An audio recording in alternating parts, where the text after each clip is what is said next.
Good evening. It's 17 September Wednesday evening. ಬೆಳಿಗ್ಗೆ ಎದ್ದಿದ್ದ time ಎಲ್ಲ ಬ್ರೇಕ್ಫಾಸ್ಟ್ ಲಂಚ್ ಬಾಕ್ಸ್ ಪ್ರಿಪರೇಷನ್ಸ್ ಅಲ್ಲೇ ಮುಗ್ದೋಯ್ತು. Shortage of time. ಕ್ಲೀನಿಂಗ್, ಪೂಜೆ ಏನ್ ಮಾಡೋಕ್ಕೂ ಟೈಮ್ ಇಲ್ಲ. ಪೂಜೆ ಮಾಡೋದು ಮಿಸ್ ಮಾಡಿದ್ಕೆ ಡೇ ಫುಲ್ ಮನ್ಸಿಗೆ ಸಮಾಧಾನ ಇಲ್ಲ. ಏನೋ ಮಿಸ್ ಮಾಡ್ಕೊಂಡ್ರು ಫೀಲ್. ಯಾವಾಗ ಮನೆಗೆ ಬಂದು ಎಲ್ಲಾ ಕೆಲ್ಸಗಳನ್ನ ಮುಗಿಸ್ಕೋತೀನಿ ಅನ್ಸಿತ್ತು. ಅದಕ್ಕೆ ಆಫೀಸಿಂದ ಬಂದ ತಕ್ಷಣಕ್ಕೆ ಫಸ್ಟ್ ಕಿಚನ್ ಕ್ಲೀನಿಂಗ್ ಮಾಡಿ, ಕಸ ಹೊಡೆದು, ನೆಲ ಒರೆಸಿ, ಸ್ನಾನ ಮಾಡಿ, ಪೂಜೆ ಮುಗಿಸಿ ಡಿನ್ನರ್ ಪ್ರಿಪರೇಷನ್ ಸ್ಟಾರ್ಟ್ ಮಾಡ್ಕೊಂಡೆ.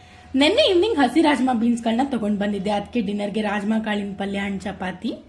ಮಳೆನೂ ಬರೋಕ್ ಸ್ಟಾರ್ಟ್ ಆಯ್ತು.